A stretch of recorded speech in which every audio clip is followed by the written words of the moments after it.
It's time to find a way out of this place. No, really, I mean it. Ooh. Close call. Oh. Whoa, hey. Under distress, blobs that affect the cellular coding strands of any living being when absorbed, Dodge back. including you. There's a BX right trigger. Oh. Oh.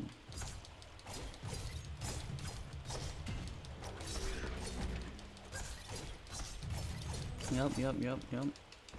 Him up in the air. Yep. Oh. Get him up in the air. Now we're just spraying. Right in the face. Yep. Oh, see?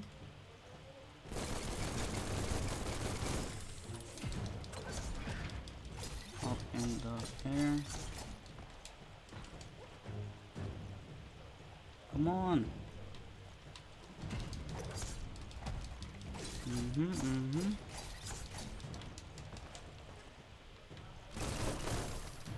Ooh.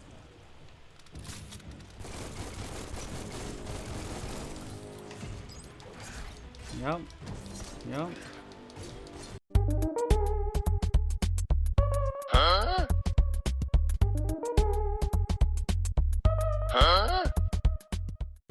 How am I hitting it from over here? I don't know.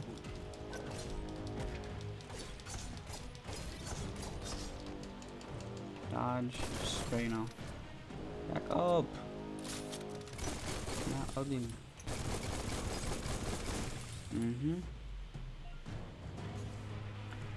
Bio blobs. Might not need that now, but you will later.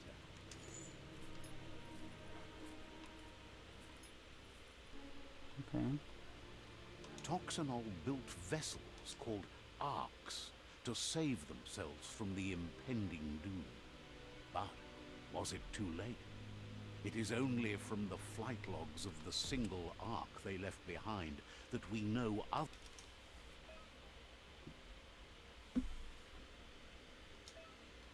Okay.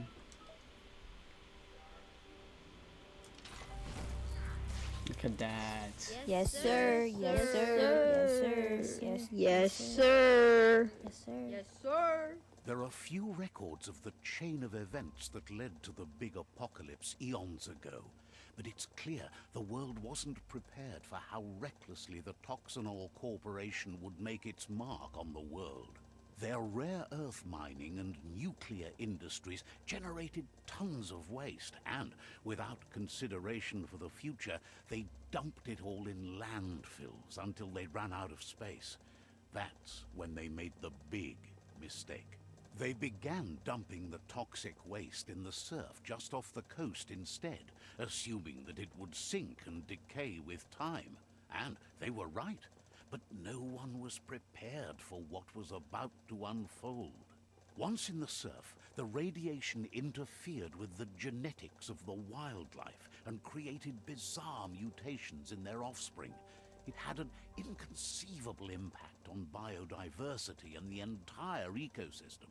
The world as they knew it crumbled as nature retaliated. It would never be the same again, and what remained of it became ours.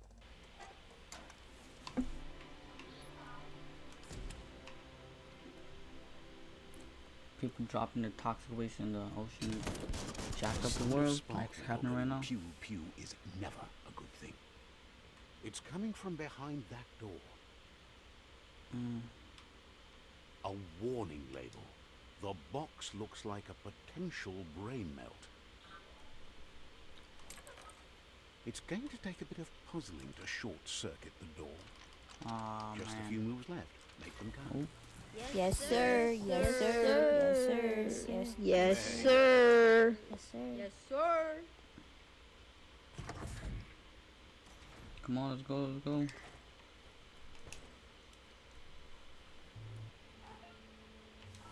The wheeled one is outnumbered. You'd better help him out.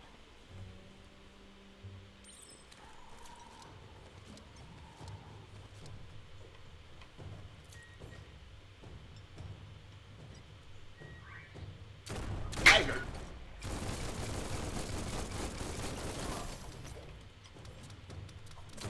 Tiger!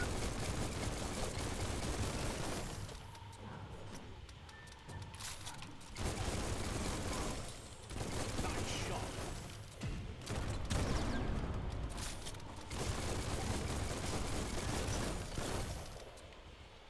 Tiger! Tiger!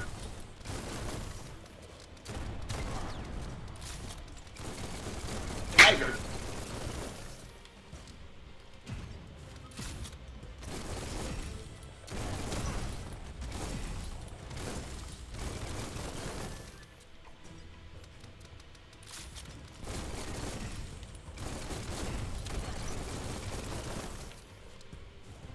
Tiger!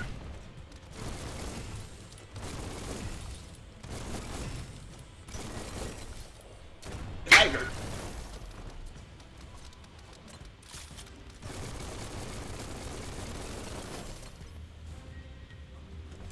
Tiger!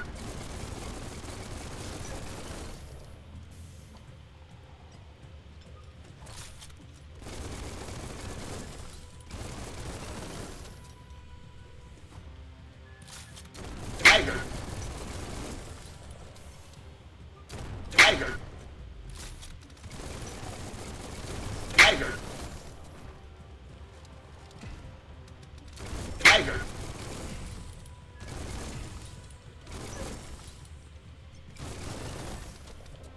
Tiger! That's the last of them. Let's talk to the wheeled one before backup arrives. That's sure to be useful.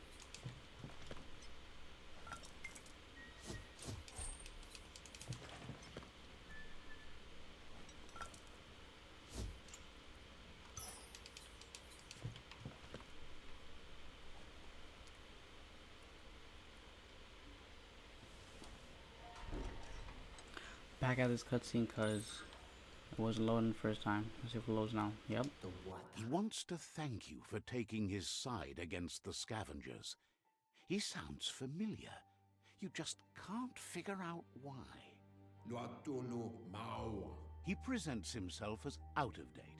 He knows he's way overdue, but he hasn't given up. He doesn't seem surprised that you don't recognize him. You were just a child back then, the night everything changed. There have been rumors of a one-eyed Ronin seen outside the Great Wall, and he's happy to see it's true. The legend of the one-eyed child that grew up as an outcast is old and sad. The child could have been anyone, but the evil it had fled had left a mark, a facial scar to remember the past. There's no doubt you're the child, and that what Lupa Lupin did to your village, your Muma and Popsy, was the beginning of the end. He says it has taken you a long time to bring the past back up to the present, to find your way back, but he's grateful you have. It was after the attack that the unity fell apart. Your Muma's disciples divided and formed tribes as a reaction to the blight that had fallen upon the land. Had it not been for the Tree of Life, no one would have survived. He hopes you at least remember the tree.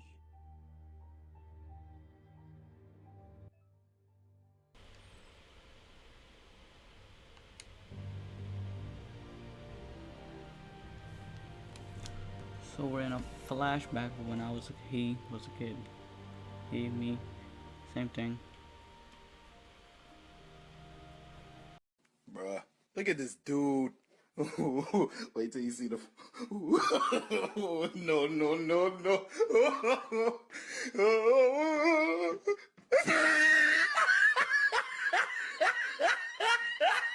Ah, look at the top of his head.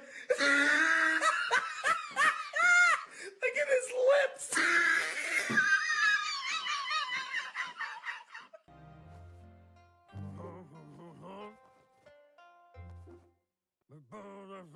Asks if you are tired, as it's a bit of a hike here from the village. He wonders if your Mooma knows you are here. You're such a good child, so you probably did. Even the young forget. He understands why you came all the way out here, to see them, the potato people. The potato people, or NONO, are a wonder, somehow interlinked with this little tree here, fueling its source of life. You might be right. Like potatoes, they're packed with energy, an excellent source of ki. The NONO prefer to hide in glittergrass. He says you should get over there and ruffle it. See if you can make one come out of hiding. I look for some glittergrass.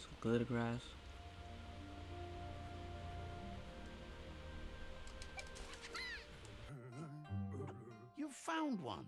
You should be proud. They don't come out for everyone. The NONO's ki energy is just what the Pensai needs to complete its cycle and grow into a tree of life. The small tree you saw up there where you met will eventually grow into a tree of life and start giving back to nature. It'll be the heart of the land. You'll need to support the tree for a long time to come. The only way it'll grow tall is with the burst of ki released from the NONO as they become one with the tree. You'll need a net to catch the NONO, and he wants you to use his, but asks you to be gentle. The NONO are sensitive beings, an embodiment of ki, the primal energy.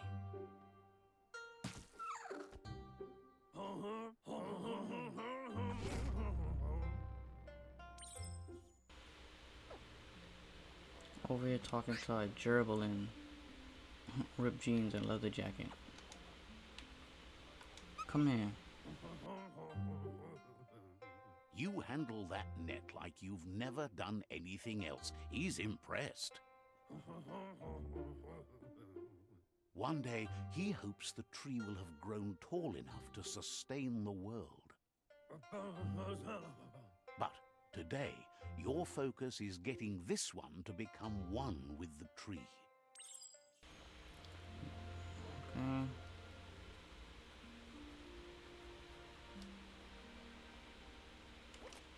Merge him with the tree.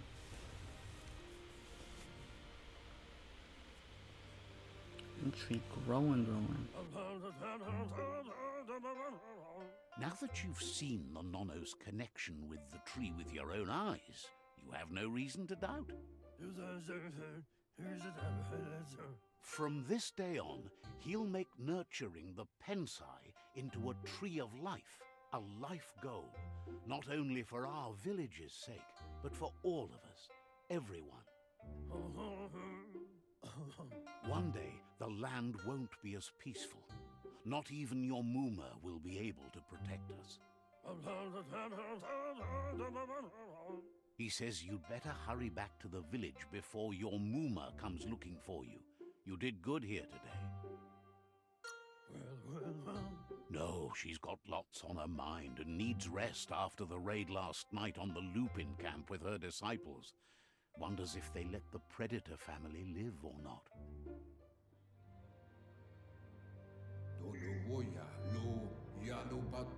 He lost you there for a while, but no memory is alone. It's part of a trail you can follow. He says he remembers every single day he devoted to growing the tree of life, but now he's afraid it might be in vain. The tree started to die when the end of days begun, and it wasn't long after that that the World Eaters arrived. The genetic evolution that occurred after the apocalypse that Toxanol Corporation inflicted on the land set the World Eater's DNA into overdrive.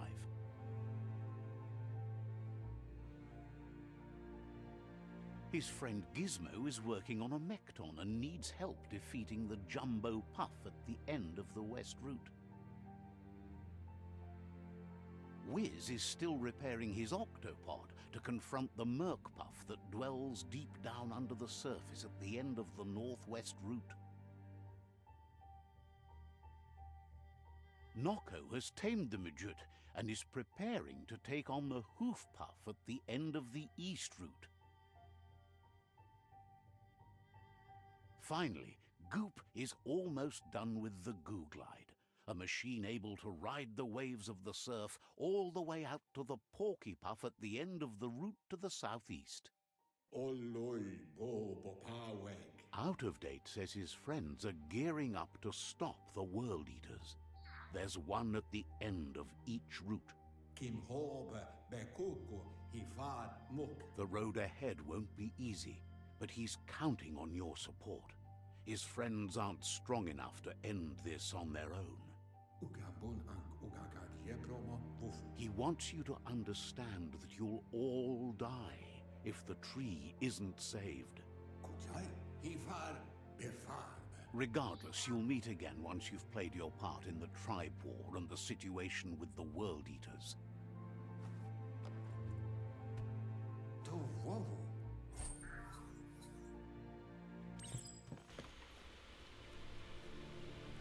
So it's either die trying. Oh, what happened over here?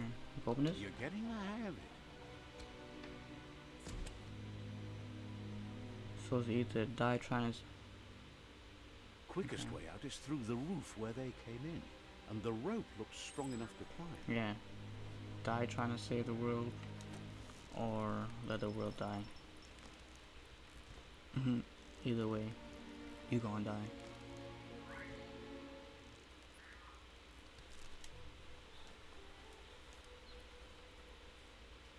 Look at this. Know that the Tree of Life is Gosh. dying. Its days are numbered. Without help, it can't endure the environmental change and assault from the World Eaters.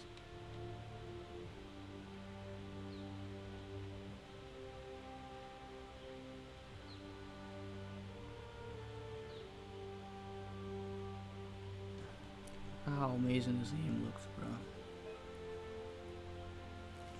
Sheesh. A signpost maps it out for the cartographically challenged. Let's see.